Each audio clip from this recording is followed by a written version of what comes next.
parce que la Bible dit que Dieu parle tantôt d'une manière ou d'une autre. Le bien de cet évangile, lorsqu'on parle de la part de Dieu, il y a toujours des effets. Lorsque sa parole vient, ça arrose, ça ne retourne pas comme ça là, sans pourtant produire quelque chose de très important. Amen. Amen. Voilà, sans plus tarder, je vais appeler notre bien-aimé le frère Gloire. Quand il va passer, on attend pour le Dieu, pour l'amour de Dieu. Est-ce qu'on peut se lever? Pour le respect de la parole, mais pas pour le respect de la parole. Voilà. Alléluia. Amen. Que Dieu soit loué pour votre présence en ce lieu. Amen. Amen. Donc nous allons quand même adorer Dieu pendant 1 minute et nous allons commencer directement. Alléluia. Il est fidèle, fidèle, il est fidèle, fidèle, mon Jésus est fidèle, mon Jésus est fidèle, mon Jésus est fidèle. Mon Jésus est fidèle, chantons il est fidèle, fidèle,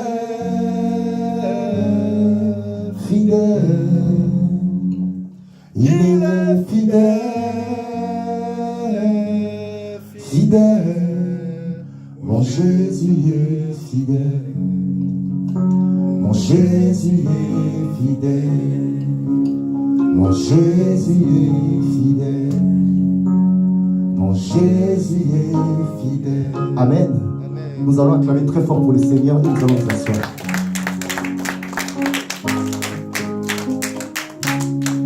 Nous allons toucher un sujet qui est très important. Un sujet dont tout le monde dit, tout le monde croit, mais à sa manière. Un sujet qui est vraiment peut-être simple pour certains. Un mot que nous citons, que nous disons, que nous sommes. Mais nous ne réfléchissons pas par rapport au dictionnaire tel que ça le définit, mais par rapport aux Écritures. Amen. Amen. Alors, nous allons parler de la vie. Ça semble simple lorsque nous disons la vie.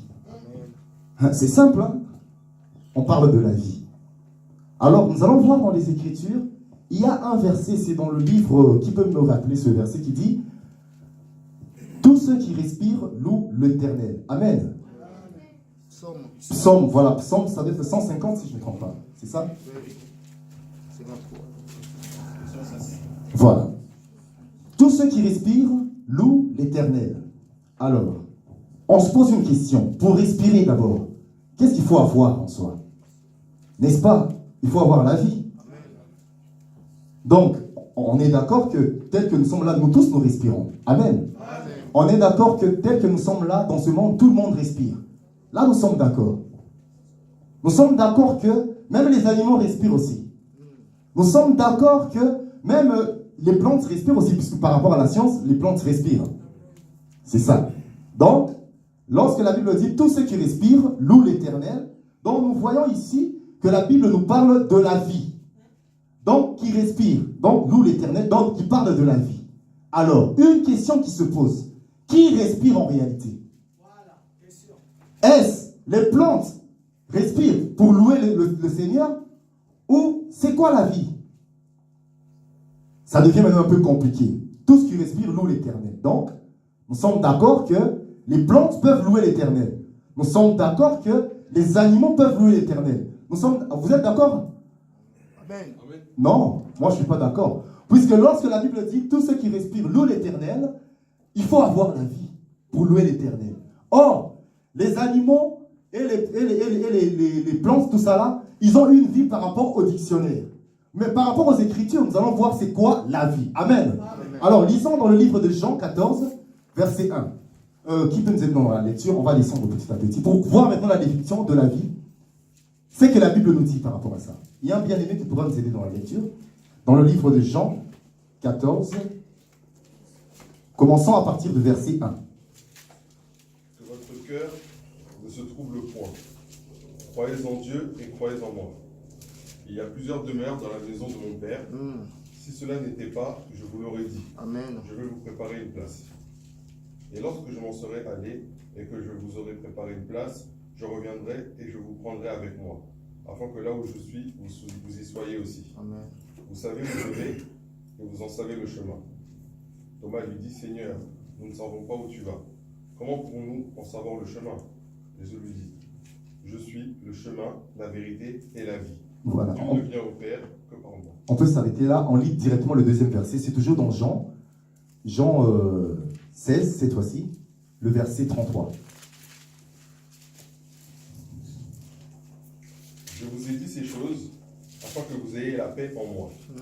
Vous aurez des tribulations dans le monde, mais prenez courage, j'ai vaincu le monde. C'est le verset 16, Chapitre 16, verset 33.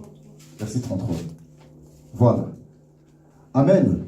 Amen. Donc, nous voyons là, Jésus nous dit, je suis le chemin, la vérité et la vie.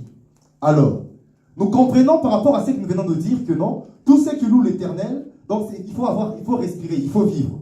Donc, là, nous sommes en train de voir que pour vivre, il faut avoir la vie. Or, la vie, c'est notre Seigneur Jésus-Christ.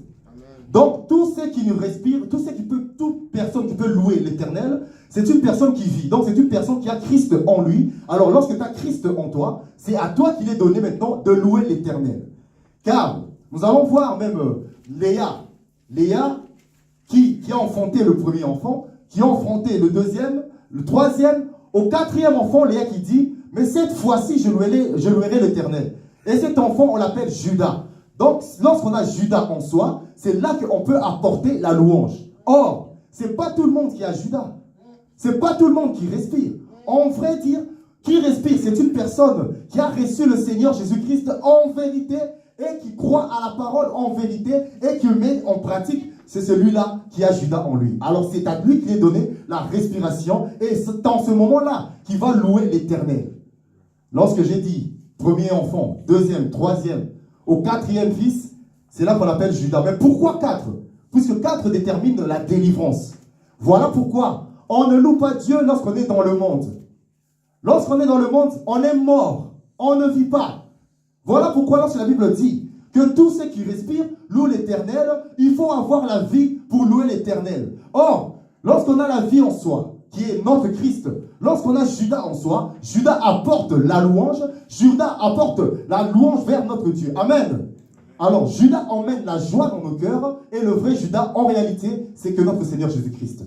Lui, lorsqu'il est en nous, lorsque nous avons reçu le Christ en nous, nous avons reçu la délivrance du monde, la délivrance du péché. Nous avons quitté le monde, car on ne loue pas Dieu lorsqu'on est mort. En quelque sorte, on ne loue pas Dieu lorsqu'on est en Égypte. Il faut quitter l'Égypte. Lorsque tu quittes l'Égypte, c'est là que tu dois apporter la louange. Voilà pourquoi nous avons vu dans les Écritures que Myriam a loué l'Éternel, a joué des instruments. Ils ont joué des instruments, ils ont chanté. Pourquoi? Parce qu'ils ont quitté l'Égypte. Donc, en quelque sorte, c'est puisque ils ont quitté de la mort à la vie. Amen. Amen. Donc, nous comprenons par rapport à la Bible que Jésus qui est le chemin, qui est la vérité, qui est la vie, c'est lui qui nous apporte cette vie-là. Et lorsqu'il vient en nous, il nous emmène la délivrance du péché, la délivrance du mal, la délivrance du monde. Et lorsqu'il nous apporte la délivrance en nous, alors c'est à nous maintenant qui l'avons reçu. Ce Dieu-là, nous allons sortir la louange. Amen. Amen. Mais ce n'est pas aux païens qui vont sortir la louange. Ça ne veut pas dire on va appeler un frère ici, je ne sais pas, un frère congolais, un frère, je ne sais pas, donc un monsieur qui va venir ici pour chanter, pour chanter après, on dit que non, il est en train de louer Dieu. Non, c'est pas ça.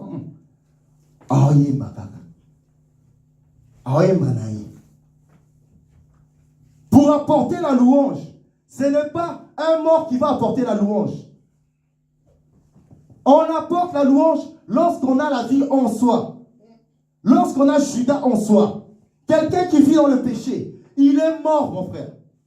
Il ne peut pas chanter pour Dieu. Amen. Amen. Voilà pourquoi les animaux ne louent pas Dieu.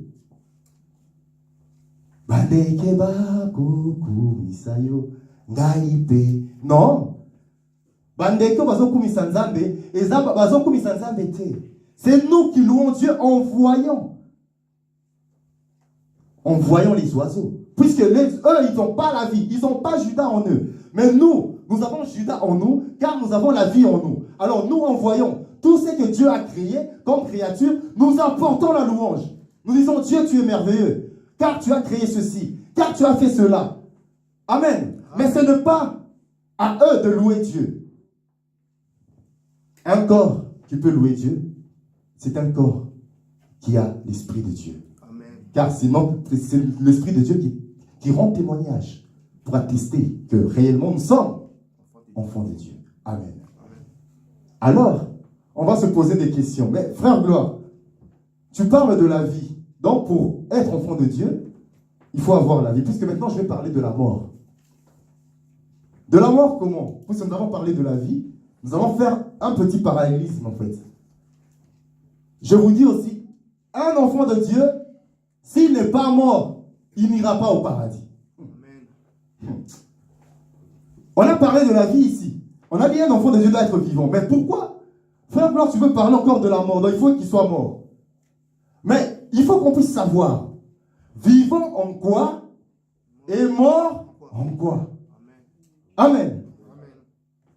Un enfant de Dieu est vivant en esprit. Je pense que nous allons voir un peu comme dans le livre d'Hébreux 10, verset 5. Nous allons comprendre ces choses dans ce livre. J'aimerais bien demander aux frères d'apprêter ce chapitre. Donc, cette écriture, Hébreux 10, verset 5. Nous allons voir. Je vais d'abord porter l'explication pour expliquer ce que la Bible nous dit. Un enfant de Dieu est vivant parce qu'il a le Fils en lui. Parce que le Fils lui a apporté la délivrance. La délivrance du péché. La délivrance du mal. Mais par contre, un enfant de Dieu est aussi mort. Alors, mort comment? Mort dans la chair. Amen. Amen. Mais vivant en l'esprit. Je ne sais pas si vous avez compris un peu cette différence-là. Mort dans la chair, mais vivant en esprit. Ça veut dire que l'esprit vit, mais la chair, elle est morte. Amen. Vous avez saisi cela? Alors, comment mort dans la chair? Parce que je vais aussi poser peut-être une question, puisque ça peut être un peu compliqué. Lorsque nous sommes nés, nous disons, nous les élus de partout, donc dans le monde, nous disons que nous avons été prédestinés depuis la fondation du monde. Donc, nous avons déjà existé. Mais une question qui se pose, nous avons existé dans la chair ou dans l'esprit?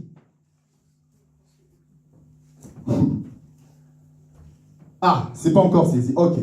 Lisons les Écritures. Ça va être plus simple peut-être. Hébreux 10, verset 5. C'est pourquoi Christ, entrant dans le monde, dit « Tu n'as voulu ni sacrifice ni offrande, mais tu m'as formé un corps. » Continue. Non, c'est bon. On peut s'arrêter là, c'est bon. C'est pourquoi Christ dit, et Christ entrant dans le monde. J'ai suivi même notre bien-aimé Gauthier, qui en avait même parlé dernièrement, qui avait dit, ou je ne sais pas quel bien-aimé qui avait dit en fait pendant qu'il y avait cette action qui venait de passer, qui avait dit, c'était quoi la chose? Qui avait dit, Christ était rentré dans ce monde. Est-ce que c'était avant Marie, que Marie soit née? Ou, hein, c'était ça, c'est bien aimé Gauthier qui avait dit ça. Bon, je pense que, frère Gauthier, tu peux répéter juste. Alors, quand est-ce que le Christ est entré dans le monde? C'était avant qu'il soit formé dans le sein de Marie, ou bien après avoir Marie puisse tomber enceinte? Voilà. C'était une question qui a été posée. Et nous avons compris la réponse. C'était bien que non. C'était avant même que Marie soit née. Amen. Que Christ est entré dans le monde. Bon, maintenant la question qu'on va poser ici. Est-ce que Christ, qui est rentré dans le monde, hein, le corps que Christ est rentré dans le monde, était avant que le corps, comment je dis, l'esprit, le corps qui était rentré dans le monde, c'était formé quand? Avant l'esprit ou après l'esprit? Je ne sais pas si vous m'avez saisi un peu. C'était avant ou après l'esprit? Puisque nous avons vu le corps que nous avons vu sur cette terre de Jésus, c'était formé avant l'esprit ou après? Est-ce que l'esprit était déjà ou pas? L'esprit était, non? On est d'accord. Voilà pourquoi Jésus leur dit, avant qu'Abraham soit, moi, je fus. Mais la personne qui était là, est-ce que c'était Jésus qui a été avant Abraham ou c'était le Christ? Ah, donc nous avons compris que le Christ était avant. Donc, c'est la chair qui est venue après. Donc nous étions déjà depuis le commencement, mais en esprit, mais la chair, elle est venue après. Jésus, sur cette terre, son corps, la chair qu'il avait, n'avait pas été depuis le commencement. Mais saisissez-moi bien, il ne faut pas comprendre un peu, saisissez-moi bien, parce que dans cet évangile, il faut savoir qu'on peut parler de la connaissance, de la doctrine, de la prophétie et aussi de la révélation. Donc il faut bien me saisir de ce que je dis là tout de suite. Donc nous comprenons que non, la chair que Jésus avait c'est un corps qui a été formé, comme nous l'avons lu dans le livre d'Hébreux 10, verset 5, et qui est rentré dans le corps d'une femme qu'on appelle Marie, et c'est là que Jésus est né. Mais l'esprit a été au commencement, car au commencement était la parole, et la parole était avec Dieu, et cette parole était Dieu. Amen. Et cette parole, c'est cette parole qui nous a donné la vie, c'est cette parole qui nous a racheté du mal, c'est cette parole qui nous transforme, et c'est cette parole qui nous a rendu la vie. Voilà pourquoi nous pouvons louer Dieu, car nous avons Judas en nous, car Judas en nous, il nous a apporté la délivrance, et c'est en voyant cette délivrance que nous avons maintenant nous pouvons louer notre Seigneur Jésus-Christ. Amen. Donc, nous avons compris la vie. Un enfant de Dieu est vivant en esprit, mais il est mort dans la chair. Voilà pourquoi, lorsque tu es enfant de Dieu et que tu marches dans le péché, sache qu'il y a un problème. Un enfant de Dieu qui vit doit se battre contre la chair, contre les œuvres de la chair. Voilà pourquoi nous voyons l'apôtre Paul qui dit, « Je traite mon corps durement pour gagner le Christ. » Pourquoi? Puisque la chair a des désirs. La chair, elle est faible. La chair, c'est la femme qui a des désirs, qui le retourne vers l'homme. Car la Bible dit, en réalité, dans l'homme, c'est l'esprit. Or, l'esprit est bien disposé, mais la chair, elle est faible. Alors, si ton esprit laisse que les désirs de la chair soient manifestent tous les désirs de la chair, sache bien que tu vas manquer le royaume des cieux, puisque tu es un mort, frère. Amen. Voilà, déjà, je t'appelle frère, donc tu as un problème que je t'appelle frère. Amen. Donc, tu es un mort frère congolais, quoi. Tu es un mort frère angolais, frère libanais, frère espagnol, frère portugais. Mais frère dans le Christ, non. Tikabiso. Voilà. Amen. Pourquoi? Puisque tu n'as pas Judas, frère. Amen. Vous me saisissez? Amen. Donc, par là, nous comprenons que non. Il faut crucifier la chair. Il faut crucifier la chair pour que ton esprit puisse ton esprit doit dominer sur la chair. Car ton esprit a été au commencement et la chair, qui est la faiblesse, tu dois dominer. Voilà pourquoi. C'est là où nous disons que la femme ne peut même pas enseigner. Alors, si la femme commence à t'enseigner, frère, tu as un problème. Tu vas rater le royaume des cieux. Si ta chair commence à enseigner ton esprit, tu vas rater le royaume des cieux, car tu laisses la femme prendre l'autorité sur toi. De la femme dont je parle, ce n'est pas la femme physique par rapport à mon contexte, mais je parle de la chair. Car ton esprit qui a été doit prendre l'autorité sur la chair. Car la chair, elle est faible. Si la chair commence à te prêcher, tu vas manifester tous les désirs de la chair et c'est ça qui va te tuer. Donc, nous avons compris par là que un enfant de Dieu vit en esprit, mais mort dans la chair. Puis c'est lorsque j'ai dit que ne laisse pas la femme prendre l'autorité sur toi, je vois nos mamans qui nous regardent. Bonsoir, Taninga.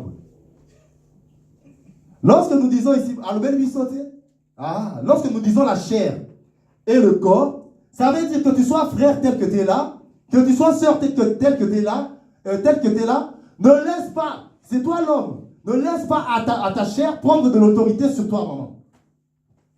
Si tu laisses à la chair prendre l'autorité sur toi, toi sœur, toi frère. Donc c'est toi qui laisses la femme prendre l'autorité sur toi, tu vas manquer le royaume des cieux. Amen. Je pense que j'ai été clair. Amen. Donc, nous avons compris que non, nous vivons par rapport à l'esprit, mais nous sommes morts dans la chair. Yango, si tu n'es pas mort, tu ne vas pas hériter le royaume des cieux. Qui est mort? Celui qui est mort. Il ne répond plus. Un mort. Attends, Betty Mbata. Vous sentez ça? Attends, Niati, vous sentez ça? C'est comme j'ai suivi, il y a quelqu'un qui a dit que non, et Bembeba n'a pas mort qui était. Maintenant, tu es vivant. Tu auras peur. Ah, mort, il y a un tigre à la poule. Et Bembeba n'a pas cimetière. Et ben, n'a pas pu. Donc, nous comprenons que, tel que nous sommes là, avec notre corps crucifié, donc, nous ne pourrons pas faire du mal à quelqu'un. Nous sommes là, nous sommes donc, voilà pourquoi la chair, ton bouc qui va œuvre de la chair. Nous avons crucifié la chair pour laisser la place à l'esprit. Un enfant de Dieu, son comportement même change. Un enfant de Dieu ne peut pas continuer de la même façon. Un enfant de Dieu qui a Judas en lui, ça commence à transformer sa vie. Vous allez voir, sa manière de parler change. Vous allez voir, sa manière de marcher change. Vous allez voir, sa manière même de se comporter change. Vous allez voir, la manière même dont il était là pour diviser, pour s'aimer des querelles entre des frères, pour s'aimer des divisions. Ça va changer. Pourquoi? Parce qu'il est devenu enfant de Dieu. Un enfant de Dieu qui a Christ en lui, qui a Judas en lui. Judas vient pour apporter la délivrance. La délivrance des œuvres mortes. Judas vient pour apporter ce qui est la paix. Or, le vrai Judas, c'est notre Seigneur Jésus-Christ. Amen. Vous allez me poser maintenant la question. Bon, frère Gloire t'a dit, un enfant de Dieu doit être vivant. Un enfant de Dieu doit être mort aussi. Donc, vivant en esprit, mais mort dans la chair. Alors, maintenant, parle-nous maintenant de celui qui n'est pas enfant de Dieu. En esprit, il est quoi? Et dans la chair, il est quoi? Vivant ou mort? Je ne sais pas s'il y a quelqu'un qui s'est posé cette question. Personne? Non? Donc, pour moi, on a qui a moté. Hein. Celui qui n'est pas enfant de Dieu, un païen, il est mort déjà dans la chair, mort aussi en esprit. Voilà. Donc, il n'est pas vivant, nulle part. Donc, lui, c'était mort partout. Pourquoi mort partout? Puisque dans la chair que nous voyons, lui, nous crucifions la chair, nous crucifions les désirs de la chair. Nous ne laissons pas la femme prendre l'autorité sur nous, j'ai bien expliqué. La femme, c'est la chair. Mais eux, ils laissent la chair dominer sur eux. Ils laissent que tout ce qui est œuvre de la chair soit manifesté en eux. Ils laissent, et ils commettent tout le temps. Donc eux, c'est la liberté là-bas. Là-bas, c'est la jungle. Donc chacun fait ce qu'il veut. Ils sont régis. Ils ne sont même pas régis par la parole de Dieu. Ils sont régis par rien et ils font ce qu'ils veulent. Donc c'est des morts. Mais des morts vraiment dans la chair. Ben. Et en esprit, ils sont aussi morts en esprit. Morts en esprit comment? Puisqu'ils n'ont pas Judas en eux. Ils n'ont pas la vie en eux, qui est notre Seigneur Jésus-Christ. Ils ne peuvent même pas louer Dieu. Voilà pourquoi vous appelez un païen qui vient pour, soi-disant, voilà, louer Nzambe. Non, on ne loue pas Dieu lorsqu'on est dans le monde. On loue Dieu lorsqu'on reçoit Christ, étant ton Seigneur et ton Sauveur. Lorsque Christ vient en toi, il vient dans ta vie. Il vient pour changer ta vie. Il t'apporte la délivrance. Il t'apporte la délivrance du péché. Il t'apporte la délivrance des œuvres mortes. Il t'apporte la délivrance de tout ce qui est mal. Il t'apporte la délivrance et il t'apporte tout ce qui est la délivrance de tous les œuvres qui sont vraiment du péché dans le monde. Pour te donner la vie. Et cette vie, c'est lui-même. Voilà pourquoi nous voyons que la Bible nous dit ceux qu'il a aimés, il les a connus d'avance. Bon, j'ai vu une fois un film. Hein. Donc le film commence à la fin. Donc au lieu de commencer au début, mais le film commence à la fin. Donc, il nous a connus d'avance. C'est comme l'histoire de Jérémie. Nous allons voir. Jérémie, Dieu lui dit quoi? Il lui dit, avant que tu sois formé dans le ventre de ta mère, moi, je te connaissais déjà. Et j'étais établi, lorsque tu naquis, j'étais établi prophète des nations. Donc Dieu l'avait connu déjà, d'avance. Avant même qu'il soit né. Ah, là nous comprenons que Jérémie, c'était quelqu'un qui avait la vie avant qu'il soit né, mais la vie en esprit. Mais lorsqu'il est né dans la chair, c'est là que on va retrouver peut-être qu'il était tombé dans le mal, il était tombé dans ceci, il était tombé dans ceci, puisque nous étions dans le monde aussi. Donc, nous avons déjà été, puisque nous sommes prédestinés en esprit, nous avons déjà la vie en esprit, puisque Dieu nous a prédestinés déjà, puisque nous avons écouté un jour de nos vies, chacun a écouté la voix, car la Bible dit, mes brebis entendront ma voix, et il revient. Amen. Donc, Dieu le savait que nous allons revenir. Nous étions déjà vivants en esprit, mais nous sommes nés dans la chair. Alors, dans la chair, nous sommes tombés dans beaucoup de choses. Il y a beaucoup qui ont touché au fétiche. Il y a beaucoup qui ont fait cela. Il y a beaucoup qui étaient des prostituées. Il y a beaucoup qui étaient, je ne sais pas moi, tout ça là. Dans la chair. Puisqu'ils ont eu la chair, ils sont rentrés. Ils ont eu la faiblesse, ils sont venus dans ce monde. Voilà pourquoi Jésus n'a pas péché dans la chair. Pourquoi? Puisque Jésus était esprit, le Christ qui était esprit, Jésus qui naquit, est né dans la chair, dans la faiblesse, mais dans la faiblesse, il a marché dans la sainteté pour apporter le péché de l'humanité. Nous comprenons que la chair là, qui est née, qu'on appelle Jésus, cette chair là, c'est comme nous autres, tels que nous sommes là. Nous étions en esprit, mais nous sommes nés dans la chair, qui est une faiblesse, et nous péchons, nous tombons dans le péché, nous faisons ceci, cela. Mais un jour, nous avons entendu la voix du bon berger. Nous avons entendu sa voix. Et lorsque nous avons entendu sa voix, lui, il nous a apporté la délivrance. Lui, il est entré dans nos vies. Lorsqu'il est entré dans nos vies, il a apporté la délivrance, comme nous avons dit le chiffre 4. De la délivrance dans nos vies. Il a changé nos vies. Il nous a donné une vie nouvelle. Et il nous a donné, il nous a transformés. Et nous avons crucifié la chair. Voilà la chair qui a été crucifiée à la croix. Jésus qui meurt à la croix. Mais qui était mort à la croix? Est-ce que c'était Jésus ou c'était Christ?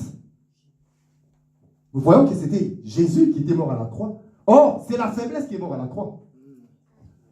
À cause de sa faiblesse qu'il est mort, dit la Bible. Il est mort à cause de sa faiblesse. Amen. Amen. Donc nous comprenons que Jésus qui est mort à la croix, car son corps a été crucifié, il nous a dit tous les jours de nos vies de porter sur nous nos croix. Nous devons crucifier la chair. Nous devons marcher dans ce monde, vivre dans ce monde et transformer nos vies.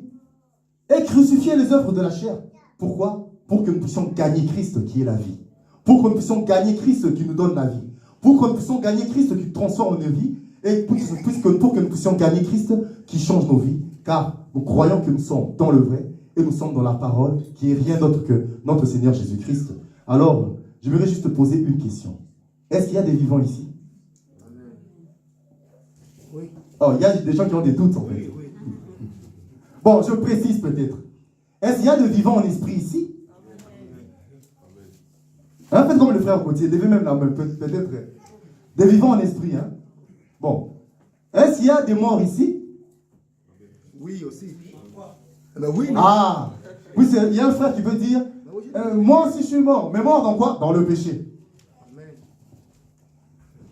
Mort dans la chair et vivant en esprit. Vraiment que Dieu vous bénisse. Je laisse la place à notre bien-aimé Gauthier. Acclamons très fort pour le Seigneur. Que le Seigneur soit loué. Amen. Voilà.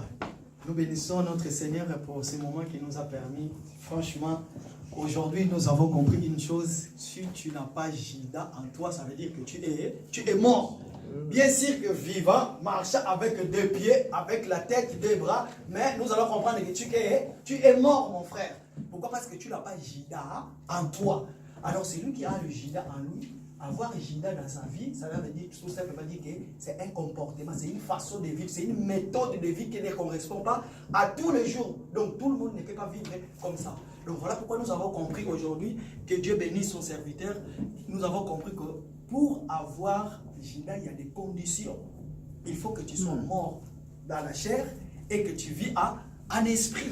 Ça c'est très très important. Mais pendant que vous savez dans cet évangile, pendant que l'autre est en train de parler, il y a toujours des portes qui s'ouvrent.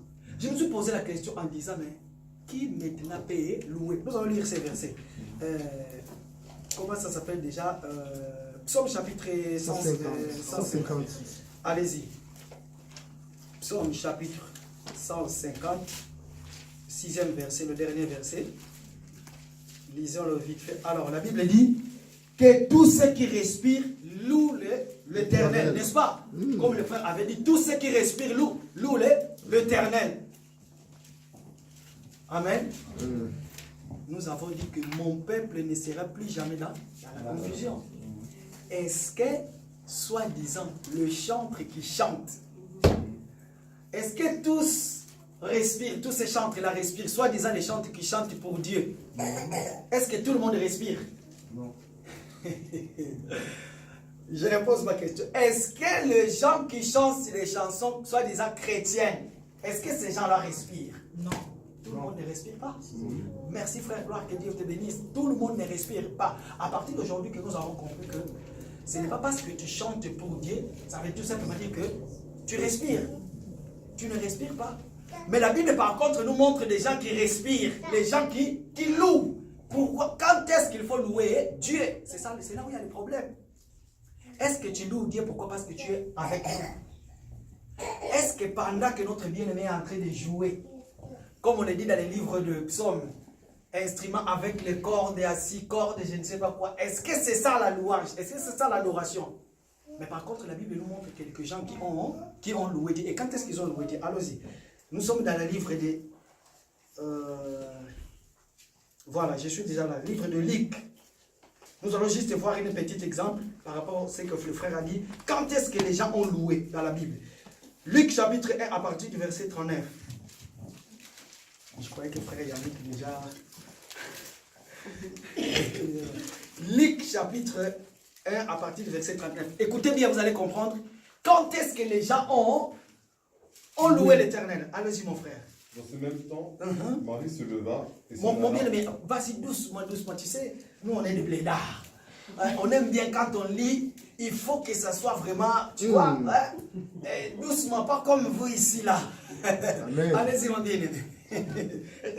Dans ce même temps, Marie se leva et s'en alla en hâte vers les montagnes, dans une ville de Juda. Elle entra dans la maison de Zacharie et salua Élisabeth. Dès qu'Élisabeth entendit la salutation de Marie, son enfant tressaillit dans son sein, et elle fut remplie du Saint-Esprit. Elle s'écria d'une voix forte, « Tu es bénie entre les femmes, et le fruit de ton sein est béni. Comment m'est-il accordé que la mère de mon Seigneur vienne auprès de moi? Car voici, aussitôt que la voix de ta salutation a frappé mon oreille, l'enfant a tressailli d'allégresse dans mon sein. » Amen. Amen. Continue, verset 46, pardon, tu peux se faire sauter et va partir verset 46. Et Marie dit, mon âme exalte le Seigneur. Écoutez bien, qu'est-ce que Marie dit? Bon, et Marie dit, mon âme exalte le Seigneur, et mon esprit se réjouit en Dieu, mon Sauveur, parce qu'il a jeté les yeux sur la bassesse de sa servante. Car voici désormais, toutes les générations me diront, bienheureuse, parce que le Tout-Puissant a fait pour moi de grandes choses. Son nom est saint, et sa miséricorde s'étend d'âge en âge, sur ceux qui le craignent. Il a déployé la force de son bras, il a dispersé ceux qui avaient dans le cœur des pensées orgueilleuses. Est-ce qu'on peut s'arrêter là, bien-aimé? Donc, vous pouvez continuer jusqu'au verset 56. Donc, c'est par là nous allons comprendre que pour être celui qui va louer l'Éternel, il faut que tu puisses avoir Christ dans ton ventre. Si tu n'es pas Marie, tu ne peux pas louer Dieu. Pourquoi? Parce que Marie, pouvait louer Dieu. Pourquoi? Parce qu'il avait quelque chose, il avait quelqu'un en lui qui lui permettait à dire des choses. Voilà pourquoi nous allons remarquer, lorsque Marie va aller rendre la visite à sa tante, à ce moment-là, lorsqu'il va saluer celui qui est sa tante, la Bible dit quoi? L'enfant qui était dans son sein va tressaillir de joie. Ça veut dire que, bien aimé, tu sais, c'est lui qui loue Dieu, c'est celui-là lorsque tu rencontres Dieu en ce moment-là, ce qui est en toi va bouger, ce qui est en toi va faire des mouvements. En ce moment-là, tu vas louer Dieu. Mais par contre, si tu n'as pas...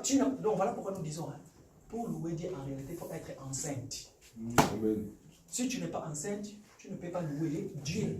Et ce n'est pas être enceinte de qui que ce soit. Non, non, il faut avoir Jésus dans son ventre. Il faut avoir Judas dans son ventre. Et en ce moment-là, on peut dire, Seigneur, laisse ton serviteur partir. Pourquoi? Parce que j'ai vu ton salut. Si nous continuons tout juste dans le même verset, nous allons comprendre qu'il y a un homme qui s'appelle aussi Anne la prophétesse et Siméon dans le temple. Les jours où ils ont vu Joseph et Marie entrer dans le temple, c'est ces jours-là qu'ils ont glorifié Dieu, ils ont loué l'Éternel. Voilà. Donc aujourd'hui, c'était juste pour dire qu'il faut compléter notre bien pour dire que c'est lui qui a Christ en lui, c'est lui qui a Jésus en lui, c'est celui-là qui peut louer l'Éternel. Donc voilà pourquoi nous disons, bien-aimés dans le Seigneur, nous avons compris aujourd'hui, notre bien-aimé nous a dit que toute personne qui chante n'est pas chanteur de Dieu. Toute personne qui se dit qu'il loue Dieu, il n'est pas celui qui loue Dieu, mais il fait par contre le plaisir de son corps. Il est en train de plaire les gens. C'est pareil avec les chanteurs païens qui chantent. Ils sont tous pareils. Mais par contre, un vrai chanteur, quand il chante, on sent vraiment qu'il est en train de glorifier Dieu. Que le Seigneur bénisse sa parole. Amen. Amen. Voilà, nous allons nous lever. Nous allons nous lever. La Bible nous a dit, le Seigneur nous a dit aujourd'hui que tout le monde ne peut pas louer.